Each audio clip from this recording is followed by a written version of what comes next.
Bonjour à tous, bienvenue sur ce webinaire donc de l'Association française de psychiatrie biologique et de neuropsychopharmacologie avec sa section Find d'imagerie cérébrale, et merci de vous être connectés à ce webinaire qui va parler donc d'imagerie cérébrale en psychiatrie en général avec une couleur vers la psychiatrie de la personne âgée. Donc nous allons avoir trois orateurs, dont deux je sais qui sont particulièrement brillants, et je remercie de leur participation. Donc tout d'abord, moi, Gabriel Robert, je suis professeur de psychiatrie, je suis psychiatre de la personne âgée à Rennes. Ensuite, nous aurons la présentation du professeur Ferré, qui est neuroradiologue et professeur de radiologie à la faculté de médecine de Rennes. Et enfin, la présentation du professeur Casse, qui est médecin nucléaire, chef de service de médecine nucléaire à l'hôpital de la Pitié-Salpêtrière et professeur de médecine nucléaire. Donc la première présentation va démarrer tout de suite. Je vais vous présenter en fait quelques éléments cliniques, épidémiologiques, aussi de critériologie qui nous permettent en fait de réfléchir au meilleur moment, à quand penser, quand demander une imagerie cérébrale et dans quel contexte. Alors tout d'abord, je dois vous rappeler que si vous souhaitez obtenir une attestation de présence à ce webinaire, vous devez être inscrit donc à la FPBN et être à jour de vos cotisations. N'oubliez pas qu'il y a donc une session questions-réponses à la fin de la présentation de ce webinaire. Où nous allons pouvoir interagir avec vous directement, et donc il y a une section questions sur le webinaire, vous allez pouvoir taper vos questions et donc on les adressera en fin de webinaire. Merci beaucoup. Il y aura également un replay qui sera diffusé et disponible sur le site de la FPBN.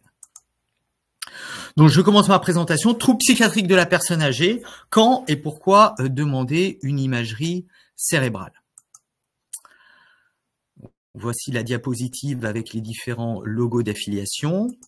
Tout d'abord, voici une diapositive qui pose un petit peu le contexte de cette présentation et puis plus largement du webinaire qu'on a voulu organiser aujourd'hui avec la FPBN, qui part de différents constats cliniques. Donc, tout d'abord, le premier élément qu'il faut dire, c'est que tous les troubles du comportement ou de la personnalité d'apparition tardive ne sont pas des signes précoces de démence. Il existe des décompensations psychiatriques pures, entre guillemets, qui apparaissent tardivement après l'âge de 65 ans. Mais il faut également souligner que certains symptômes psychiatriques, ça va être le cœur de la présentation aujourd'hui, peuvent être annonciateurs d'une maladie dégénérative ou évolutive, comme on dit aujourd'hui, ultérieure. Et toute la présentation va se fixer sur quand penser, quels sont les signaux d'alarme et à quel moment est-ce qu'il faut demander une imagerie cérébrale, comment est-ce qu'on va demander une imagerie cérébrale pour nous psychiatres, et puis les présentations du professeur Ferré et du professeur Caz vont nous guider sur en fait qu'est-ce qu'on doit regarder, nous psychiatres, cliniciens, sur une imagerie, au-delà d'avoir une lecture simple, rapide et vraiment trop synthétique de la phrase finale du compte-rendu. Donc, il y a plusieurs façons, en fait, de décrire la coexistence entre des maladies psychiatriques ou des symptômes psychiatriques et des maladies plutôt dégénératives. Donc, la situation A est celle sur laquelle nous allons passer beaucoup de temps aujourd'hui, à savoir des symptômes psychiatriques sont en fait l'expression d'une maladie neurodégénérative qui en est à sa forme vraiment toute débutante, vraiment sa forme prodromale, et c'est le temps, l'évolution dans le temps qui va en fait nous dire que au tout début, il ne s'agissait pas en fait d'une maladie psychiatrique, mais bien plus d'une maladie neurodégénérative.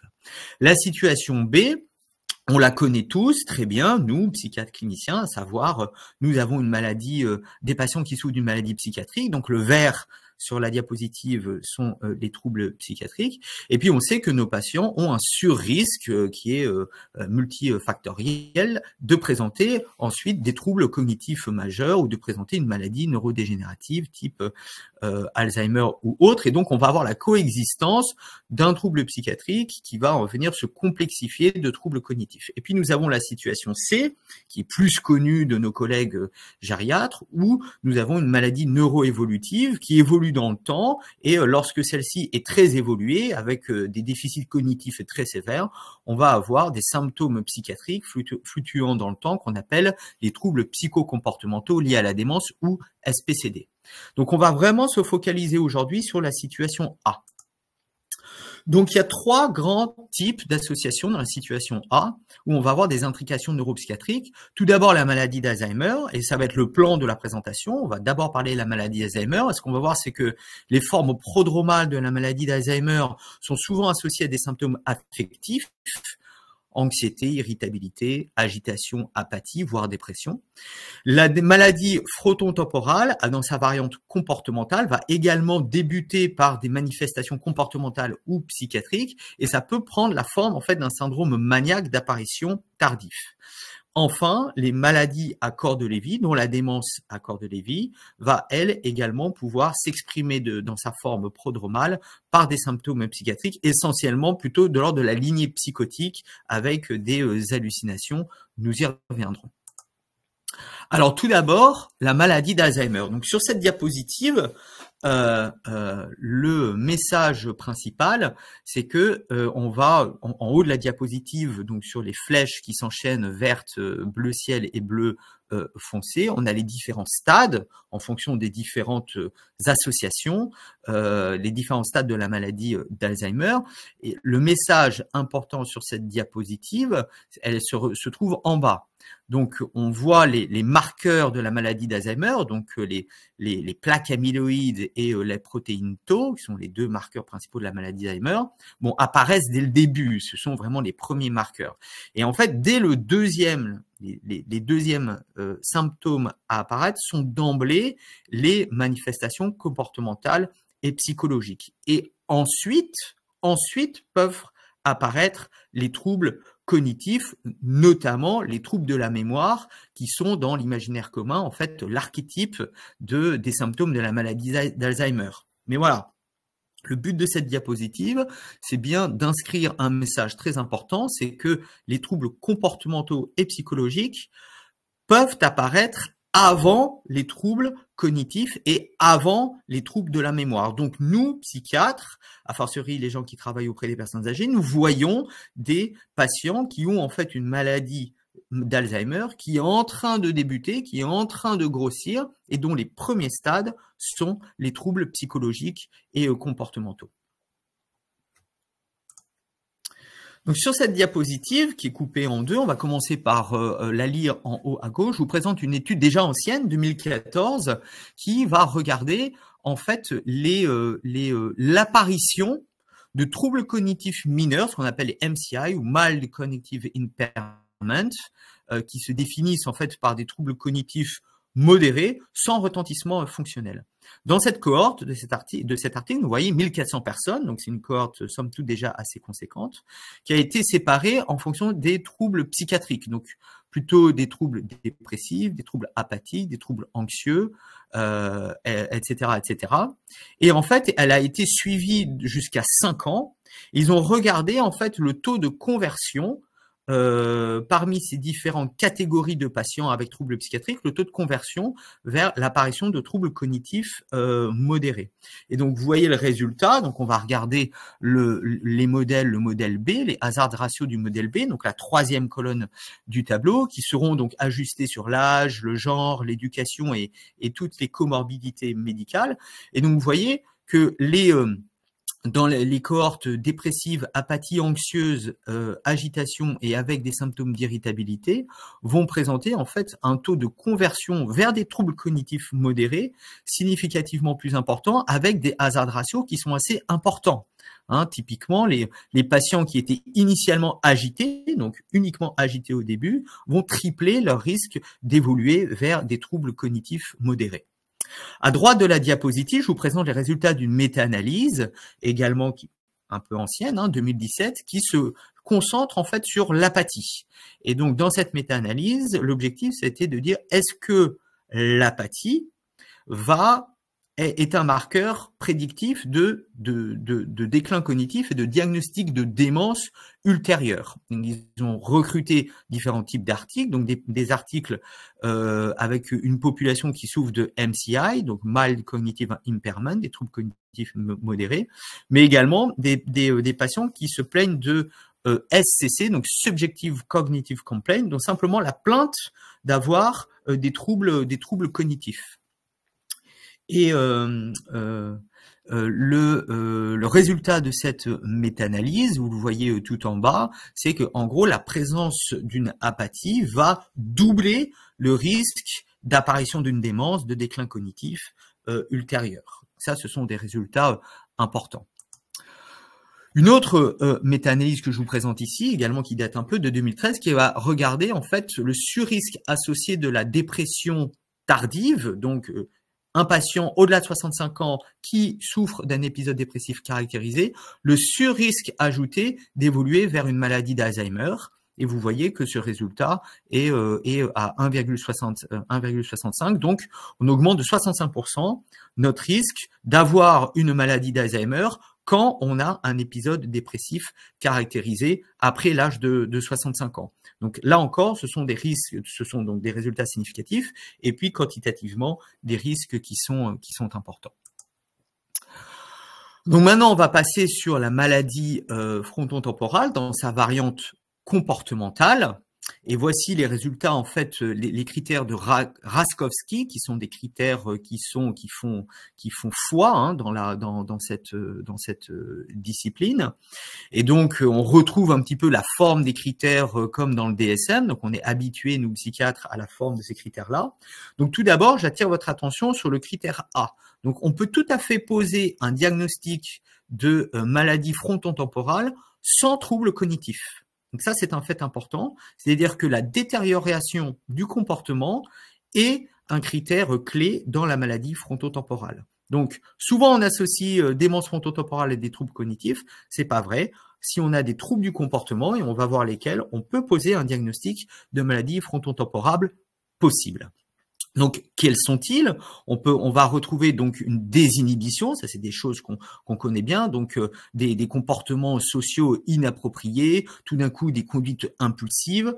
On peut présenter également de l'apathie. On peut présenter une perte d'empathie, donc une perte d'intérêt pour l'environnement. Les patients peuvent présenter également des comportements de stéréotypie motrice, de comportements ritualisés qui peuvent ressembler à des TOC, mais qui ne sont pas en fait des TOC parce qu'il n'y a pas la lutte anxieuse.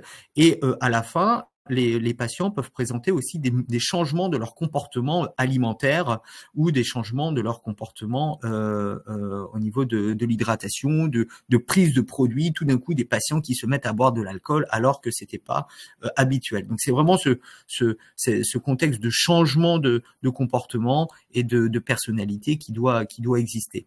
Et à la fin, le critère F, ce sont des troubles cognitifs exécutifs, mais on le sait bien, nous, toutes nos maladies, tous les troubles psychiatriques sont associés à des troubles exécutifs, donc ça ne va pas nous permettre en fait de distinguer entre maladie psychiatrique ou maladie frontotemporale dans sa variante comportementale.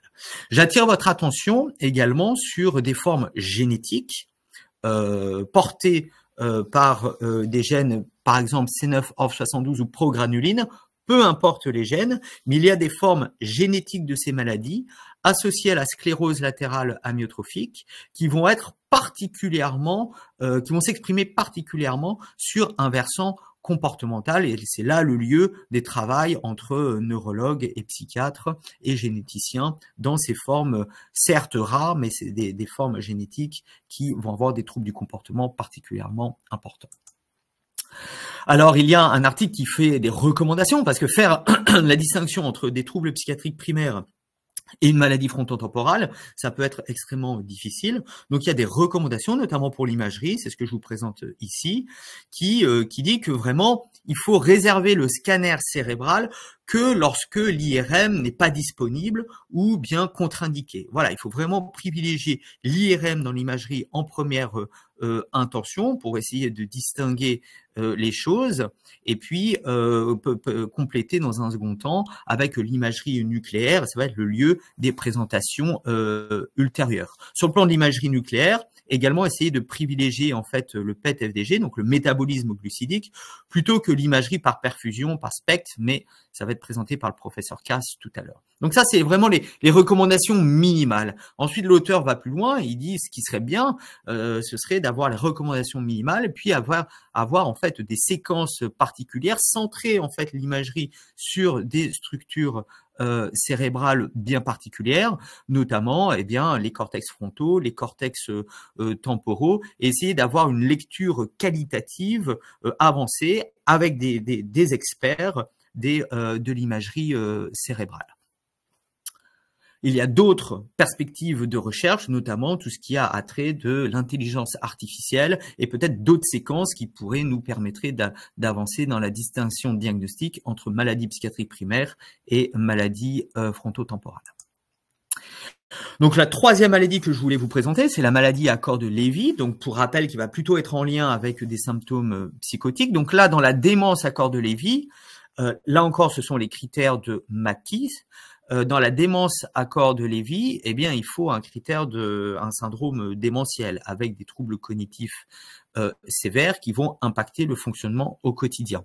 Donc, j'attire votre attention sur la maladie à corps de Lévy. Il n'y a pas de trouble mnésique. Ça va être plutôt, en tout cas au début de la maladie, ça va plutôt être des déficits exécutifs attentionnels, comme on retrouve dans les maladies psychiatriques. Donc, ça peut être confondant.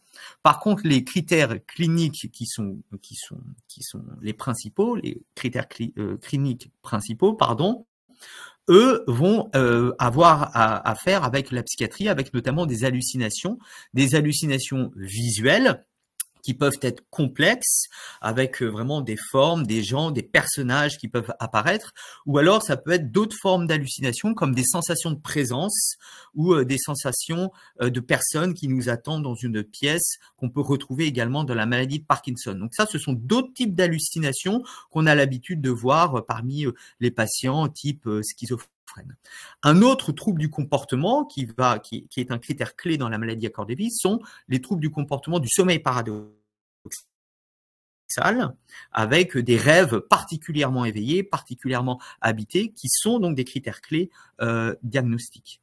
Un autre critère clé, ce sont les fluctuations en fait attentionnelles, donc les fluctuations au niveau cognitif et des fluctuations attentionnelles qu'on va typiquement essayer de retrouver par des siestes, des périodes où la vigilance va tomber, ou alors des périodes où la pensée va se désorganiser. Et donc, on va avoir aussi des biomarqueurs qui vont être indicatifs, parmi lesquels les marqueurs de l'imagerie nucléaire, notamment donc la réduction de la transmission dopaminergique au niveau des ganglions de la base, ou alors l'imagerie cardiaque.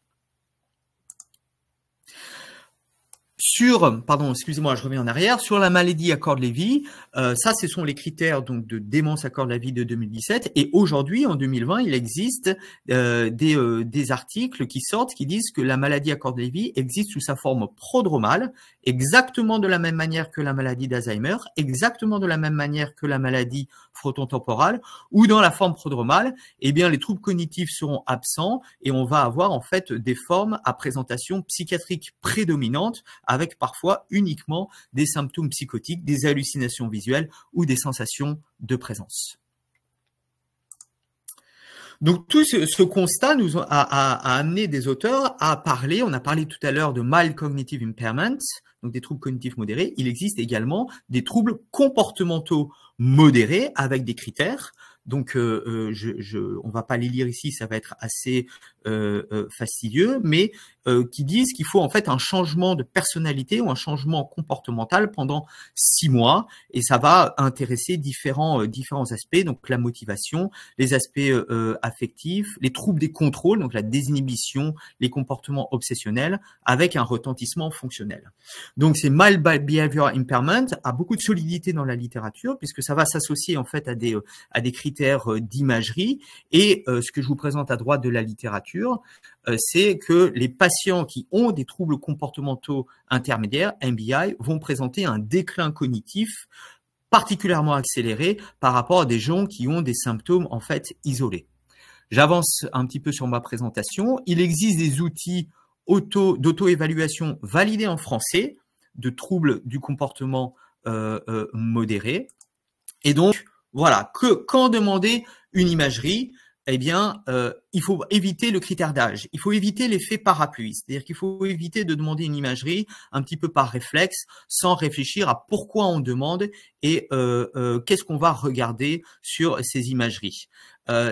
Il faut aussi réfléchir à optimiser nos pratiques. Donc, si le patient a une imagerie il y a 2 ans, il faut pouvoir penser à proposer une relecture par un expert au lieu de refaire une imagerie, parce que on travaille tous dans des situations contraintes. Je passe sur le reste de la diapositive car ce sera abordé par mes collègues ultérieurement. Quels sont les messages clés? Il faut penser en fait à une maladie dégénérative quand on a des atypies de présentation. Donc les principales atypies de présentation, c'est ne pas confondre apathie et dépression. L'apathie, ça ressemble à de la dépression, mais ça se diffère parce qu'on n'a pas de douleur morale, pas de culpabilité et pas de dévalorisation. Voilà. Un syndrome maniaque d'apparition tardif, il va falloir essayer de le distinguer en fait d'une maladie frontotemporale qui est inaugurale. Donc on va avoir plutôt un tableau de désinhibition plutôt qu'une accélération. Faire attention aux comportements répétitifs qui peuvent ressembler à des TOC sans lutte anxieuse. Sur le plan des symptômes psychotiques, il faudra être particulièrement attentif aux hallucinations visuelles qu'on va devoir aller rechercher ou alors des sensations de présence. Un autre tableau qui doit nous faire penser à une maladie dégénérative sont les thérapeutiques, une mauvaise réponse aux thérapeutiques, une intolérance aux thérapeutiques ou alors la présence de réactions paradoxales. Il faut élargir le logiciel de nos pratiques cliniques, c'est-à-dire qu'il faut vraiment réaliser un examen physique orienté, rechercher un syndrome akinéto-rigide, donc ce qui va nous faire penser à une maladie de corps de Lévy, faire marcher les patients, donc ça c'est un message important, on fait la psychiatrie en faisant marcher les patients, en regardant la longueur du pas, le demi-tour décomposé, rechercher également les chutes, et sur le plan des performances cognitives, même si on n'a pas de neuropsychologue sous la main, on doit pouvoir faire des tests de screening pour rechercher des atteintes, soit des atteintes de langage, soit des atteintes visio-constructives qui vont nous permettre un petit peu d'avancer, qui sont des arguments mineurs pour distinguer un trouble psychiatrique d'un trouble neurologique dans sa forme prodromale. Voilà, je passe la parole à mon collègue le professeur Ferré. Je m'excuse un peu d'avoir pris trop de temps. Merci Gabriel. Donc effectivement, moi je suis radiologue et on va parler ensemble là des bases de l'imagerie morphologique. Alors d'une façon générale dans les troubles cognitifs. Alors, on ne va pas parler spécifiquement de l'imagerie en psychiatrie aujourd'hui, où finalement le but de l'imagerie morphologique en psychiatrie, c'est principalement de rechercher un diagnostic différentiel. Et là, je vous ai mis un certain nombre de contextes où il est même important de faire cette imagerie morphologique pour rechercher une origine organique aux symptômes psychiatriques. L'origine organique est quand même retrouvée d'environ 1 à 2% des patients qui ont une pathologie psychiatrique, avec principalement, si on veut résumer, une atteinte du système limbique ou de l'hémisphère droit. Donc, Gabriel Robert nous a bien montré les intrications qu'il peut y avoir chez le sujet âgé entre la pathologie ou les symptômes psychiatriques et puis les troubles cognitifs au sens large. Et donc, l'objectif de ma présentation, c'est vous donner quelques clés de compréhension de l'IRM à travers l'imagerie des troubles cognitifs. Alors, quelles sont les recommandations de l'HAS en termes d'imagerie morphologique dans les troubles cognitifs? Eh bien, l'HAS recommande depuis 2011 une imagerie cérébrale systématique pour toute démence de découverte récente. Effectivement, ce qui est préconisé, c'est de réaliser une IRM. C'est effectivement la technique d'imagerie morphologique la plus précise pour l'étude du système nerveux central, ou à défaut, un scanner cérébral. Alors effectivement, on connaît tous les problèmes d'accès parfois à l'IRM. Et l'HAS recommandait déjà en 2011 de ne pas faire d'injection de produits de contraste lors de ces bilans de troubles cognitifs. Alors, qu'est-ce qu'on attend de l'imagerie morphologique dans ce contexte-là? Tout d'abord, c'est d'éliminer les diagnostics différentiels. Ça va être de rechercher les causes de démence secondaire, en particulier les causes de démence secondaire vasculaire, qui sont la première cause de démence secondaire. Et puis, la troisième étape, ça va être de rechercher des arguments positifs en faveur d'une démence dégénérative primaire corticale. Et on va le voir, ça va être la recherche de l'atrophie cérébrale sur l'imagerie. Alors, comment on va faire cette imagerie morphologique dans les troubles cognitifs? Alors, on a des recommandations qui datent un petit peu, qui avaient été émises par la Société française de neuroradio, mais qu'on retrouve dans les recommandations internationales aussi. Il y a un certain nombre de séquences. Donc, bon, vous savez, l'IRM, c'est une technique d'imagerie qui utilise finalement le principe d'un énorme aimant. Le tunnel, c'est un aimant. Et on va utiliser des impulsions de radiofréquence pour étudier les molécules d'eau. Faire ça. Et on a plusieurs façons d'étudier ces molécules d'eau, leur densité, leurs propriétés, on va voir. Et c'est ça qu'on appelle les séquences en IRM. On va voir des séquences pondérées en T1, des séquences pondérées en T2, T2 flair, je vous explique un peu la différence entre les deux, des séquences en T2 étoile, et on va faire des séquences de diffusion. Alors, c'est quoi ces différentes séquences qui sont préconisées dans ce bilan-là? La première séquence, c'est la séquence, je veux dire, classique, historique en IRM, c'est le T1. Le T1, les séquences pondérées T1, ce sont les séquences anatomiques. Anatomiques, c'est facile à reconnaître ce type de séquence. La substance blanche cérébrale va être blanche, la substance grise va être grise. Bon, globalement, on va plutôt dire que la substance blanche est en hypersignal, elle est plus blanche que la substance grise. On va faire une acquisition 3D, on va faire une acquisition volumique qui va nous permettre de reconstruire les images dans les différents plans de l'espace. Parfois, chez les sujets âgés, il y a des problèmes d'arthrose cervicale, de positionnement du patient dans la machine, et donc on est content de pouvoir reconstruire les images dans le plan axial habituel, dans le plan sagittal, et puis surtout, un plan qui est très important dans ce contexte de troubles cognitifs, c'est le plan coronal. Vous voyez en bas à droite, cerclé de rouge, c'est ce plan perpendiculaire au grand axe des hippocampes qui nous permet d'étudier les régions temporales internes. Cette séquence T1 est la séquence finalement la plus performante pour rechercher l'atrophie cérébrale, ou plus précisément les troubles de la trophicité cérébrale, qui vont se traduire, comme vous pouvez le voir sur l'image en bas à droite, par un élargissement des cavités ventriculaires et par un élargissement des sillons, par perte du volume cérébral. Autre séquence qu'on va réaliser, c'est la séquence FLAIR. La séquence FLAIR, c'est un acronyme, c'est-à-dire Fluid Attenuated Inversion Recovery, c'est une séquence T2. Une séquence T2 auquel on va rajouter une onde de radiofréquence particulière qui permet de supprimer le signal de l'eau libre, globalement de supprimer le signal de LCS, ce qui permet de mieux détecter les anomalies de signal, les hypersignaux T2, en particulier lorsqu'ils sont périventriculaires.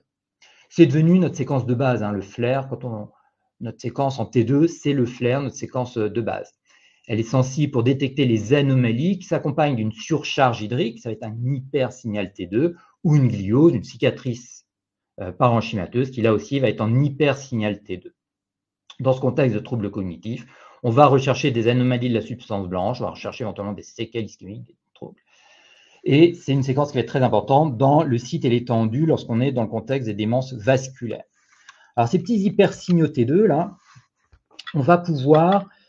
Alors c'est un peu compliqué, ce sont des hypersignaux punctiformes, vous voyez sur la colonne de gauche, ce sont des petits points blancs qui vont apparaître sur fond gris, qui apparaissent normalement avec l'âge. À partir de 60 ans, tout le monde, les volontaires sains, les patients ont ces hypersignaux. Alors, ce n'est pas le tout d'avoir quelques hypersignaux, on va dire banals, liés au vieillissement.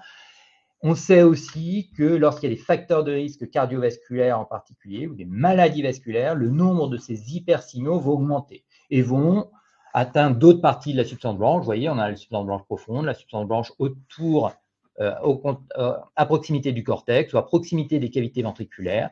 Et puis, on a des classifications comme cette classification de Fazekas qui va nous aider un petit peu à faire la part des choses. Sur Fazekas 1, on a quelques petits spots en hypersignal, pas très significatifs.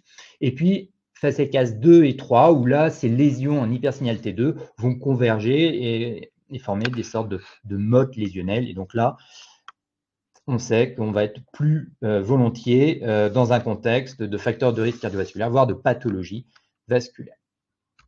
Troisième séquence qui est importante, c'est la séquence T2 étoile ou T2 écho de gradient. Je vous l'ai dit, hein, l'IRM, c'est un aimant. En fait, on va utiliser ce qu'on appelle les effets de susceptibilité magnétique, peu importe, mais dans les produits de dégradation de l'hémoglobine, il reste quelques ions ferriques, ferreux dans le parenchyme cérébral. Ces petits ions ferriques et ferreux provoquent des micro-champs magnétiques locaux, vont déphaser les protons et donc donner des trous dans l'image. Ces trous, ça peut être des séquelles d'hémorragie, ça peut être aussi des petits trous très punctiformes. Je ne sais pas si vous voyez en occipital droit, là en bas, il y a un petit point blanc. Ça correspond à ce qu'on appelle un microbleed, qui va être un marqueur de microangiopathie.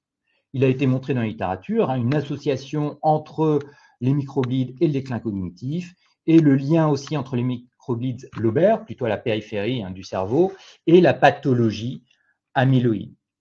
Mais encore mieux que le T2 étoile, maintenant on a à disposition depuis quelques années les séquences SWI, ou SWI pour Susceptibility Weighted Imaging. C'est en fait un super T2 étoile. C'est un super T2 étoile parce qu'il est encore plus sensible que le T2 étoile pour détecter ces phénomènes de susceptibilité magnétique et donc ces microbleeds, et qui est aussi beaucoup plus précise en termes de résolution spatiale, de taille des anomalies détectables. On continue sur les séquences qu'on utilise dans l'imagerie de ces troubles cognitifs. C'est une autre séquence qui est très importante en neuroradiologie en général, hein, c'est la séquence de diffusion. En diffusion, on s'intéresse au mouvement brownien de l'eau libre, en gros des déplacements aléatoires, des molécules d'eau qui sont situées dans le liquide, dans le tissu interstitiel. Alors, on va s'intéresser sur l'imagerie morphologique standard aux mouvements globaux de ces molécules d'eau. Et puis, vous avez certainement entendu parler de l'imagerie de tenseur-diffusion, des tractographies. Là, on va s'intéresser au mouvement des molécules d'eau, mais dans des directions préférentielles. En tout cas, dans le bilan morphologique, on va faire une diffusion standard, ce qu'on appelle DWI. Et ce qu'on va rechercher en particulier dans ce contexte-là, c'est l'édème cytotoxique. Les cellules gonflent, ça prend de l'espace dans le tissu interstitiel, donc les molécules d'eau qui sont dans le tissu interstitiel diffusent moins bien, elles sont mobilisées moins facilement, et donc on va avoir ce qu'on appelle une restriction de la diffusion dans cet édème cytotoxique. C'est des éléments qui vont être hyper importants quand on recherche un AVC ischémique, par exemple, hein, parce que vous voyez que la diffusion est beaucoup plus sensible que le flair. Elle est positive dès 10 minutes après l'apparition des signes, alors que le flair est positif à partir de 4 heures après l'apparition des signes. Mais c'est aussi une séquence qui va être très sensible dans un certain nombre d'autres contextes, plus sensible que les autres séquences, pour détecter des anomalies. En bas à droite, je vous ai mis une maladie de Creutzfeldt-Jakob avec cet hypersignal cortical qu'on voit en diffusion, mais qu'on ne voit pas en flair, par exemple. Alors, quelle va être notre démarche diagnostique face à cet examen morphologique qu'on a réalisé dans ce contexte? Je vous l'ai dit, la première étape, ça va être d'éliminer les causes de démence secondaire. Il y a 3 grands cadres de causes de démence secondaire. On a les causes neurochirurgicales, les démences vasculaires et les autres démences secondaires. 3 grandes causes. Alors, on pourrait parler de causes de démence curables, hein, malheureusement, ce n'est pas toujours curable, mais en tout cas, elles sont accessibles parfois à un traitement. Ce sont les hématomes sous-duraux. Alors là, je vous ai mis une IRM d'hématomes sous-duraux. Hein. C'est vrai qu'habituellement, les hématomes sous-duraux, on les voit plutôt en scanner. Les sous-duraux aigus sous la forme d'une lame hyper dense, blanche. Et là, en IRM, le problème du signal du sang, bon, c'est un peu plus compliqué d'analyser le signal du sang, mais là, en tout cas, d'un point de vue morphologique, on voit bien qu'il y a ces lames liquidiennes péricérébrales sur les différentes séquences que je vous montre là. Autre cause neurochirurgicale de troubles cognitifs, ce sont les tumeurs cérébrales, en particulier les tumeurs frontales. Là, je vous ai mis un gros méningiome de l'étage antérieur. Et troisième cause neurochirurgicale, c'est l'hydrocéphalie, cette accumulation anormale de LCS dans les cavités ventriculaires. Alors, signe intéressant, hein, dans l'hydrocéphalie, on a un élargissement ventriculaire, comme dans l'atrophie cérébrale, et ce qui va nous permettre de différencier l'hydrocéphalie de l'atrophie, quand on est face à un élargissement ventriculaire, ça va être l'élargissement des sillons.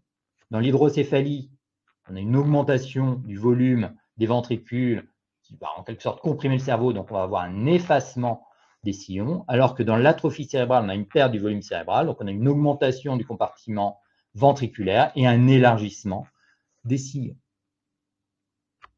On va ensuite rechercher des signes en faveur d'une démence vasculaire, toujours dans les causes de démence secondaire. Les signes évocateurs de démence vasculaire, ça va être les signaux de la substance blanche, en particulier quand on est dans les phases CAS 2 et 3, ça va être les microblips, ces hyposignaux en T2 étoiles, et puis des lésions hémorragiques récentes ou séquelaires, ou des lésions ischémiques récentes ou séquelaires. Alors, on va pas donner quelques sous-types de démence vasculaire, sachant qu'il y a un listing assez important. On a par exemple les causes qui sont liées à des microangiopathies, que ce soit des démences liées à une hypertension artérielle, les démences hypertensives, que ce soit l'angiopathie amyloïde. On a des démences vasculaires héréditaires, donc là on est moins chez le sujet âgé, on est plus chez le sujet jeune, souvent autour de la trentaine, en particulier dans le cas d'asile. On a des infarctus stratégiques, où là c'est pas de chance, une variante anatomique, qu'on appelle artère de Percheron, peu importe, qui va donner une atteinte bilatérale synchrone de la portion postérieure des deux thalamus. Donc, on va avoir une atteinte bilatérale synchrone du circuit de Papez, donc avec une atteinte brutale de la mémoire immédiate. Habituellement, on a une artère de Percheron de chaque côté. Parfois, on va dire dans 30% des cas, l'artère de Percheron va donner cette vascularisation de la portion postérieure des deux thalamus. On a d'autres causes de démence vasculaire. On a les hypoperfusions chroniques, on a les séquelles d'AVC standard, les séquelles d'hémorragie. Et encore d'autres éléments. Si on continue notre démarche, dans les causes de démence secondaire, après on a d'autres causes qui sont plus rares, comme les causes carentielles, comme les causes infectieuses, sida, donc Creutzfeldt-Jakob, c'est rare, heureusement. Et puis on a les causes paranéoplasiques, les causes inflammatoires. Là, je vous ai montré un exemple d'encéphalite limbique. Alors l'encéphalite limbique, c'est cette atteinte du système limbique, bien sûr, qui va se présenter, vous le voyez, en région temporale interne bilatérale par un hypersignal. C'est trop blanc en flair dans ces régions-là. Ça va être temporal interne, ça peut être insulaire, frontal. On va rechercher, il y a deux types de causes. Il y a les causes paranéoplasiques, en particulier avec des néoprimitifs au niveau du testicule ou du poumon. Là, j'ai mis une néoplasie pulmonaire en bas à droite. Ça peut être des causes auto-immunes aussi, avec des anticorps anti-VGKC, anti-GAD. Et là, dans ce contexte-là, la diffusion aussi va être très importante. Et puis, on peut être amené quand même à faire une injection de gadolinium pour le diagnostic différentiel. Deuxième étape de notre démarche diagnostique en imagerie, ça va être d'objectiver les signes positifs en faveur d'une démence dégénérative primaire. Pour ça, on va essayer d'objectiver l'atrophie focalisée des démences dégénératives primaires corticales. Ce qu'il faut savoir, c'est que l'atrophie corticale va être localisée au début à certains lobes, va être localisée dans une partie du cerveau, avant de s'étendre progressivement aux différents lobes du cerveau et donner une atrophie globale. Et ce qui est plutôt intéressant, c'est que dans la démarche, c'est que la clinique, les signes cliniques vont être en rapport avec l'atteinte corticale focale. Les troubles mnésiques, ça va nous évoquer plutôt une maladie d'Alzheimer, bon, je vous la fais en gros, mais plutôt une maladie d'Alzheimer, et donc là, on va avoir une atteinte, une atrophie qui va prédominer en région temporale interne. Devant des troubles comportementaux, on va plutôt avoir une atteinte frontale, c'est ce qu'on a dans les démences frontotemporales. Troubles du langage, plutôt une atteinte temporale, qu'on soit sur une aphasie progressive, une démence sémantique, etc. Alors, je vous l'ai dit, l'atrophie, on va la détecter par un élargissement des ventricules et un élargissement des sillons corticaux. Là, j'ai mis un exemple de maladie d'Alzheimer où on va avoir une atrophie, vous savez, temporale interne, qui va commencer en région temporale interne, qui va toucher l'hippocampe, qui va toucher le cortex entorhinal. Donc, on est vraiment dans cette région-là avec les flèches. Là, je vous ai mis une maladie d'Alzheimer assez évoluée avec une atrophie très importante de l'hippocampe. Ça touche d'abord cette région temporale interne, puis tout le lobe temporal, puis les lobes temporaux et pariétaux avant de toucher tout le cerveau, cette atrophie, dans ce contexte-là. Alors, juste un petit mot quand même, attention, il y a de nombreuses autres causes d'atrophie hippocampique. Ce n'est pas parce qu'on a une atrophie hippocampique que c'est forcément une maladie d'Alzheimer. On ne va pas détailler toutes les causes, mais en tout cas, nous, dans notre démarche, c'est des choses auxquelles il faut qu'on fasse attention et on doit être vigilant là-dessus. Autre exemple, c'est la démence frontotemporale. Et donc là, vous voyez cette atrophie cérébrale qui prédomine en région temporale supérieure sur l'image en T1 à gauche, et sur la troisième image, vous voyez cet élargissement des sillons avec plus de LCS autour du cerveau en région frontale, et sur l'image la plus à droite, l'élargissement ventriculaire associé, alors qu'on n'a pas la même chose tout en bas de l'image en région occipitale. Alors, je terminerai juste en vous parlant d'une façon plus globale du réseau Ariane. Le réseau Ariane, c'est un réseau qui se met en place là depuis 1 an et demi à peu près, qui est porté par le professeur Pruvot de Lille, l'Association pour la recherche en imagerie avancée en neurosciences et en santé mentale, qui vise à créer un maillage du territoire, d'avoir des radiologues référents un petit peu dans l'imagerie psychiatrique dans toutes les régions de France. Et l'idée, c'est de coordonner un petit peu dans chacune de nos régions les pratiques, en essayant d'arriver à une homogénéisation des pratiques cliniques, radiologiques, des séquences qu'on peut faire, pouvoir participer à des formations, créer un réseau pour la recherche aussi dans l'imagerie psychiatrique, et puis participer au développement et à la mise à disposition des techniques avancées dans l'imagerie psychiatrique en général, que ce soit l'IRM fonctionnel, que ce soit l'imagerie perfusion, que ce soit l'imagerie à 7T, à haut champ. Donc voilà, donc vous voyez, je suis sûr qu'autour de votre où que vous exerciez, vous allez trouver éventuellement un radiologue référent en imagerie psychiatrique qui va pouvoir vous aider dans vos démarches. Voilà, je vous remercie. Je vais passer la parole à ma collègue, le docteur Casse, qui va nous parler donc après l'imagerie morphologique, qui va nous parler de l'imagerie fonctionnelle et métabolique. Merci beaucoup. Je vais donc prendre le relais pour vous parler maintenant de médecine nucléaire et vous parler des examens qui peuvent apporter des éléments diagnostiques dans toutes les questions de diagnostic différentiel qu'on a pu aborder, en particulier dans la toute première présentation. Alors tout d'abord, il faut savoir que les examens cérébraux qu'on peut proposer en clinique en médecine nucléaire sont dans 2 grandes catégories que j'ai identifiées ici avec des couleurs différentes. Tout d'abord, les examens qui permettent d'apporter des informations sur le fonctionnement neuronal, le fonctionnement synaptique, et il y a d'un côté l'étude de la perfusion cérébrale qui nécessitera d'utiliser une gamma caméra, et de l'autre côté, l'étude du métabolisme glucidique qui nécessite là, par contre, d'utiliser un TEP scan. Cela vous a été dit déjà tout à l'heure, mais la différence entre les deux, elle est plus d'ordre technique, avec en TEP des examens qui vont être de bien meilleure qualité qu'en scintigraphie cérébrale de perfusion. Donc, quand c'est possible, on va en effet privilégier le TEP scan au FDG par rapport à la perfusion cérébrale. La deuxième grande famille d'examens permet, elle, de s'intéresser au versant dopaminergique présynaptique, c'est-à-dire la capacité de synthèse de la dopamine. Et pour cela, il y a 2 examens disponibles. D'une part, l'imagerie du transporteur de la dopamine, avec un produit qui est le FPCIT, et qui est un examen qu'on va réaliser sur la gamma caméra. Et le volant en TEP, c'est l'étude du métabolisme dopaminergique, cette fois-ci avec de la fluorodopamine. Le premier cas de figure finalement auquel on va être confronté en médecine nucléaire, c'est par exemple le diagnostic différentiel chez des patients qui sont déjà sous antipsychotiques depuis quelques mois, plusieurs années. L'apparition d'un syndrome parkinsonien qui va poser la question du diagnostic différentiel entre un syndrome parkinsonien d'origine iatrogène ou finalement le démarrage d'une maladie neurodégénérative comme une maladie de Parkinson. Et dans ce contexte-là, on va donc pouvoir avoir recours à l'un ou l'autre de ces 2 examens, soit l'imagerie du transporteur de la dopamine avec le FPCIT, qui est un radiopharmaceutique qui a une forte affinité, une très bonne sélectivité pour les transporteurs de la dopamine qui sont situés sur la terminaison des neurones dopaminergiques négrostriés et vont donc nous donner une information sur leur densité. Ou alors, l'autre examen possible, c'est la TEP à la fluorodopa qui va nous donner une information plus globalement sur la capacité de synthèse en dopamine de ces mêmes neurones.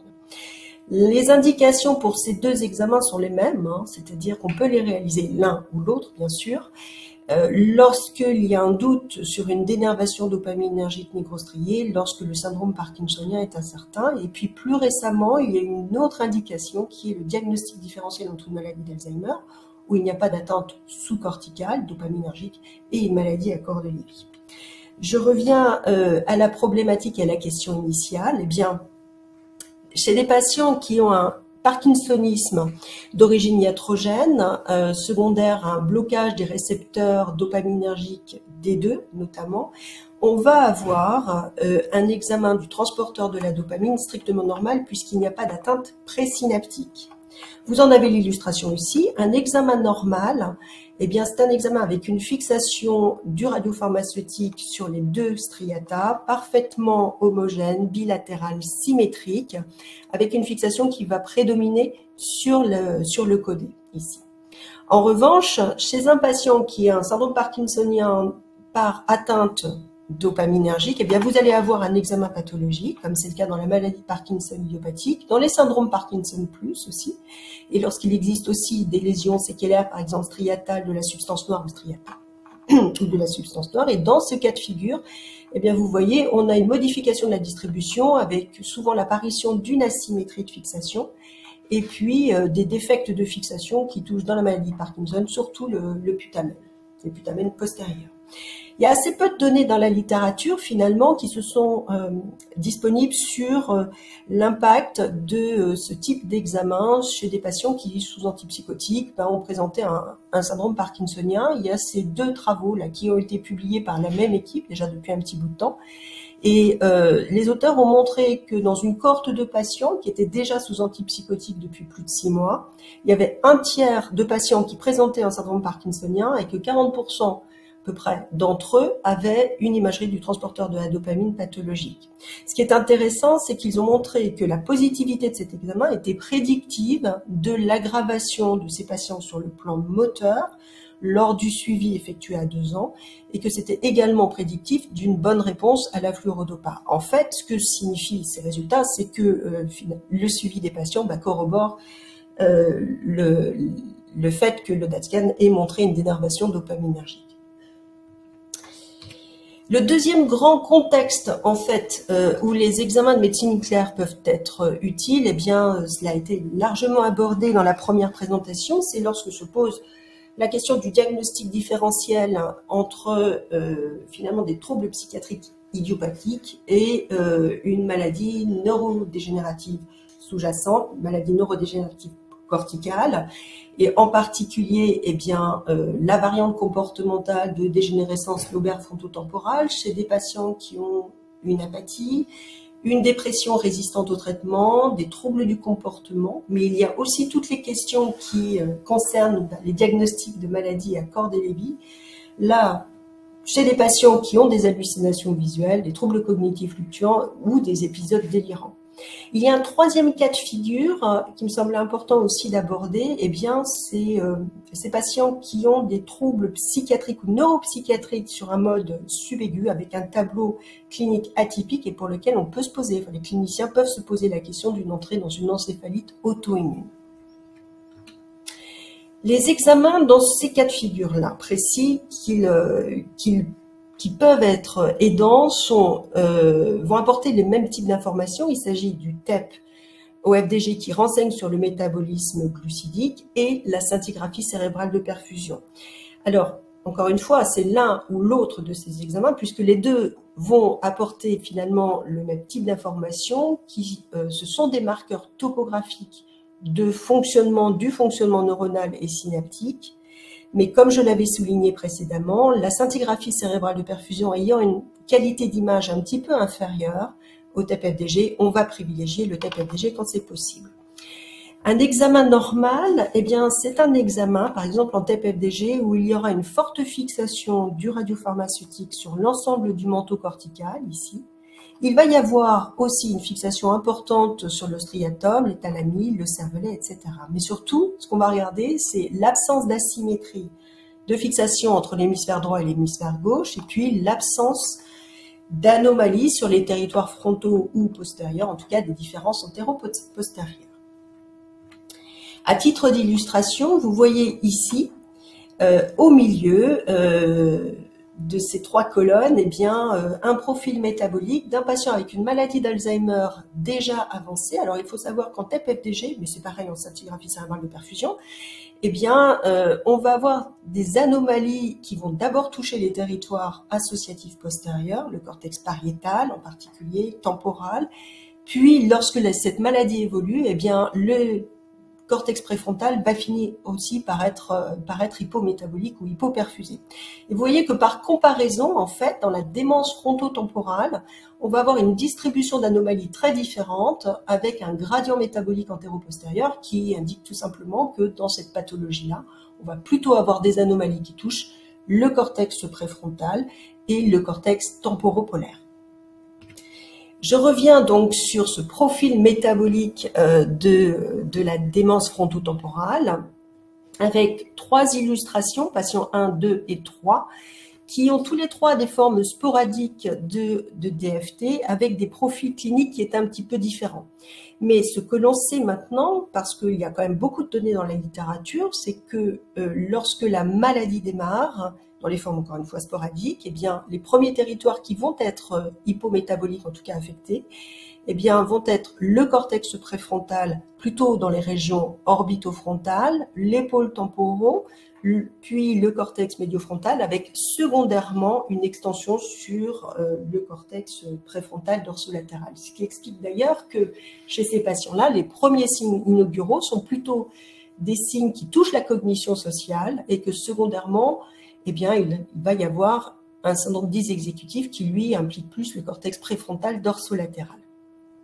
Et puis, à titre d'illustration, eh bien, vous avez sur la dernière colonne le profil métabolique, cette fois-ci d'un patient qui a une DFT, mais secondaire à une mutation du gène de la progranulin, où là, le profil métabolique est quand même différent, avec une distribution très asymétrique de ces anomalies entre la droite et la gauche, une atteinte sous-corticale, et puis ce qui diffère un peu par rapport aux autres, c'est l'importance de cette atteinte postérieure par rapport à l'atteinte frontale. Donc on a moins ce gradient antéro-postérieur que l'on peut observer dans les formes, je dirais, sporadiques de DLFT.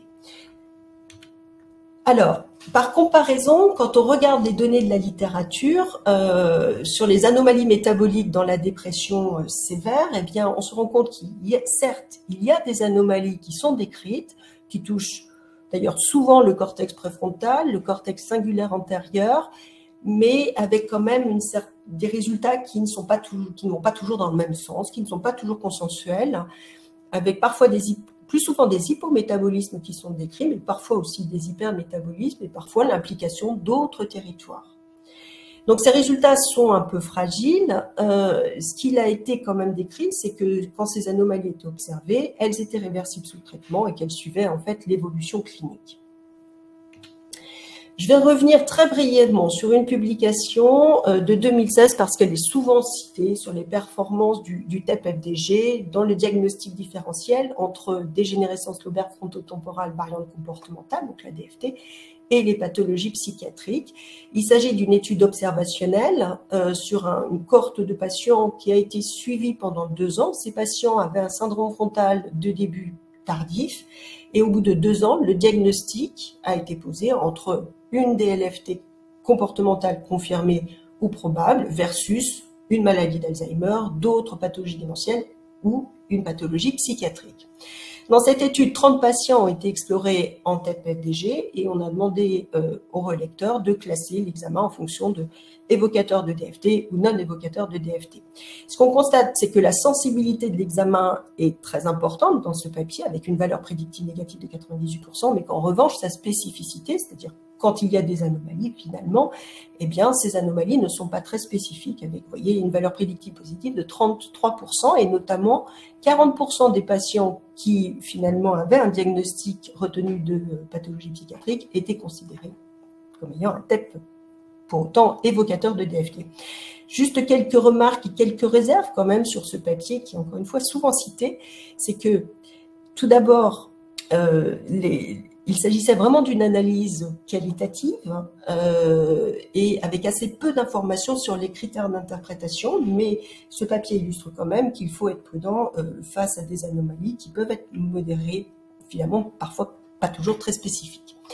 Néanmoins, quand on reprend l'intégralité des données de la littérature, il est clair, et c'est ce que ce papier-là, pour le coup, met en évidence, c'est un article de consensus rédigé conjointement par la Société européenne de neurologie et la Société européenne de médecine nucléaire, c'est que la TAP-FDG est un examen support pour le diagnostic de dégénérescence lobaire frontotemporale, y compris au stade débutant, parce que cet examen a une forte valeur prédictive négative et que cet examen, c'est aussi un examen support pour le diagnostic différentiel chez des patients qui ont une dépression, on va dire, atypique par rapport à un diagnostic de maladie neurodégénérative, voilà, pour un diagnostic d'exclusion. Et juste à titre d'illustration, vous voyez ici quelques petites anomalies qu'on peut observer, c'est vrai, hein, chez des patients qui ont une dépression, mais par rapport aux anomalies que l'on peut observer chez des patients qui ont une DFT débutante, vous voyez que ces anomalies, elles sont quand même peu étendues et souvent relativement discrètes.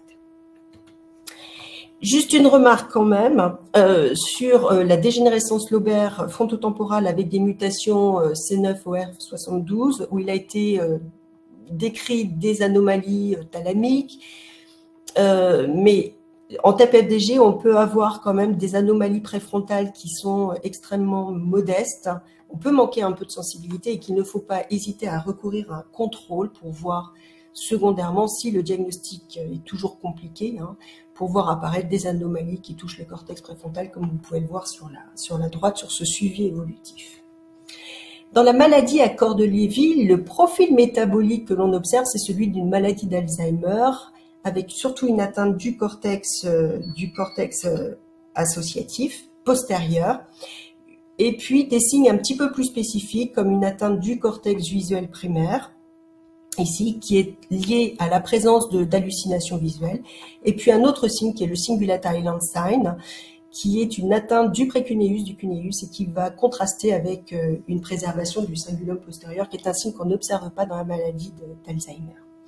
Et puis, l'autre examen qui peut aussi compléter cette investigation, eh bien, c'est le DaTscan, qui a une forte, le DaTscan, l'imagerie du transporteur de la dopamine, qui a une forte valeur prédictive pour le diagnostic de maladie à corps de Lévy.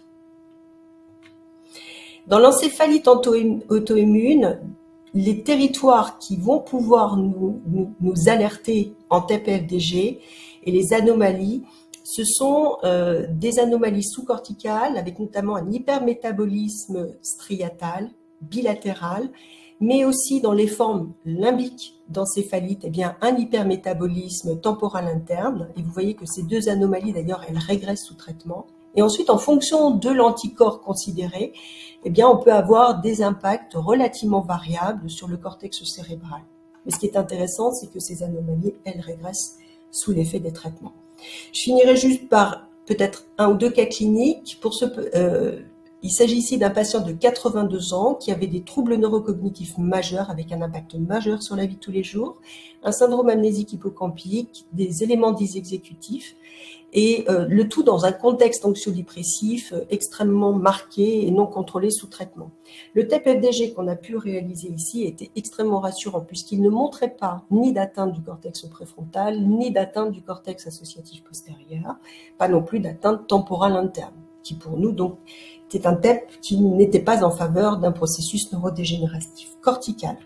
Le deuxième cas de figure, 79 ans, chez un patient qui pour le coup était déjà suivi depuis longtemps pour une pathologie psychiatrique, avec un épisode dépressif atypique, fortement résistant au traitement, des éléments dysexécutifs, des petits troubles neurovisuels et un syndrome extrapyramidal, mais chez un patient qui était déjà sous neuroleptique. Et ce que le TEP montre là, eh bien, c'est une atteinte du cortex préfrontal, certes, mais aussi une atteinte du cortex associatif postérieur. Et dans ce cas de figure, on peut évoquer soit une maladie à corps de Lévy, soit une maladie d'Alzheimer. L'examen qui permettra de trancher ensuite, eh bien, ce sera l'imagerie du DaTscan. Donc, pour conclure très rapidement, il est clair qu'en médecine nucléaire, nous n'avons pas d'indication pour réaliser ces examens dans les pathologies psychiatriques, je dirais, idiopathiques. Voilà. Mais qu'en revanche, lorsque se pose la question du diagnostic différentiel avec une maladie neurodégénérative, eh bien, là, je pense qu'on peut apporter des éléments de réponse. D'une part, quand il s'agit de pathologie neurodégénérative corticale, parce que les examens, notamment le TEP-FDG, a une forte valeur prédictive négative. Et lorsqu'il est suspecté une maladie à corps de Lévy, c'est plutôt la valeur prédictive positive du DaT-scan, enfin de l'imagerie du transporteur de la dopamine qui sera notre guide. Voilà. Je vous remercie pour votre attention.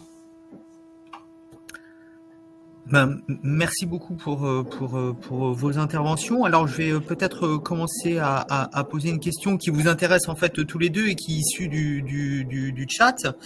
En fait, comment est-ce qu'on peut au mieux formuler une demande d'imagerie lorsqu'on est psychiatre clinicien? On a le docteur Coton qui pose la question, qui dit est-ce que si je peux mettre ce que je recherche, est-ce que les radiologues, les médecins nucléaires peuvent réorienter la demande et spécifier eux-mêmes en fait quelle séquence est la plus appropriée ou quelle imagerie est la plus appropriée de répondre à ma question? Est-ce que Jean-Christophe, tu pourrais donner un premier élément de réponse avant Aurélie? Oui, bien sûr. En fait, c'est presque l'idéal parce que le clinicien se pose une question et veut étayer son raisonnement, essayer de répondre à sa question avec un examen d'imagerie. Donc, posez-nous la question et nous, après, on adapte. Effectivement, et puis on adapte selon le degré d'urgence. Nous, c'est important aussi pour savoir si on va faire ça rapidement, pas rapidement. Quelle technique on va choisir? Scanner, IRM. Parfois, le scanner va suffire pour une question posée.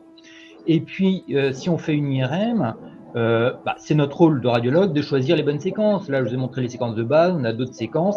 Et plus la demande est précise, en précisant aussi les antécédents, mon questionnement c'est ça, j'ai ça, et j'ai ça comme question, oui, on va adapter. Donc, faut pas être étonné non plus si par exemple, vous faites une demande de scanner et que c'est transformé en IRM ou l'inverse aussi. D'accord. Je crois que tu rappelles un point important, c'est que motiver la demande motivera aussi l'interprétation. Hein. Donc c'est un peu ce que la réalisation aussi et la technique de réalisation. Et la technique de réalisation, c'est-à-dire que il faut que nous, cliniciens, nous puissions faire un examen psychiatrique, certes, mais comme je le disais aussi, peut-être un petit peu physique et un petit peu cognitif, pour évoquer des hypothèses en fait de travail et ensuite formuler une demande étayée. Est-ce que professeur Casse voulait rajouter quelque chose? Je suis complètement d'accord. Plus on a d'informations et plus c'est facile pour nous de cibler le bon examen.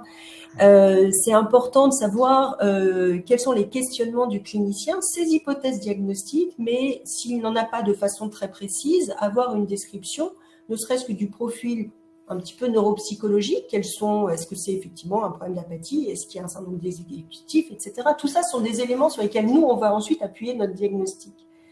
Et en médecine nucléaire, et comme en IRM, en fait, on a une multitude de techniques possibles, de choix de radiopharmaceutique ou ce genre de choses. Donc, c'est vrai qu'après, on prend la liberté, en fonction de la question qui est posée, parfois de réorienter sur une technique plutôt qu'une autre. Mais plus la demande est documentée, et je pense plus on aura un œil un peu éclairé, et meilleure sera la précision diagnostique. Moi, j'ai une question pour vous deux. Souvent, quand on lit les recommandations et voilà, ils disent faites relire par un expert. Est-ce que côté médecine nucléaire, il existe un réseau, un peu comme ce que Jean-Christophe a présenté tout à l'heure, où les cliniciens qui sont peut-être à distance d'un CHU peuvent formuler une demande de relecture d'imagerie quand on est face à des situations complexes et qu'on a pas mal de difficultés pour distinguer ce qui est de l'ordre du psychiatrique atypique de la neurodégénérescence atypique aussi. Alors, il n'y a pas de réseau organisé en médecine nucléaire et ça se fait de personne à personne en pratique. C'est vrai qu'à la Pitié-Salpêtrière, on reçoit pas mal de demandes d'avis, de relecture. Et je te rejoins complètement d'ailleurs quand tu disais tout à l'heure que plutôt que de refaire un examen d'emblée, prendre le temps de récupérer les images et de refaire, effectivement, de revoir ces images avant de décider de le refaire, ça me semble une approche extrêmement raisonnable et efficace. Après, s'il faut malgré tout refaire l'examen, on le refait. Mais pour répondre à ta première question, non, il n'y a pas de réseau structuré qui permette d'avoir des réponses comme ça à des avis sur des dossiers compliqués.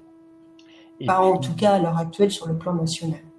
Et puis honnêtement, qu'on se le dise, c'est quand même compliqué pour les différentes structures impliquées, en plus du flux de demandes d'examen qu'on peut avoir, de structurer du temps dédié pour la réponse aux nombreuses sollicitations qu'on peut avoir de relecture.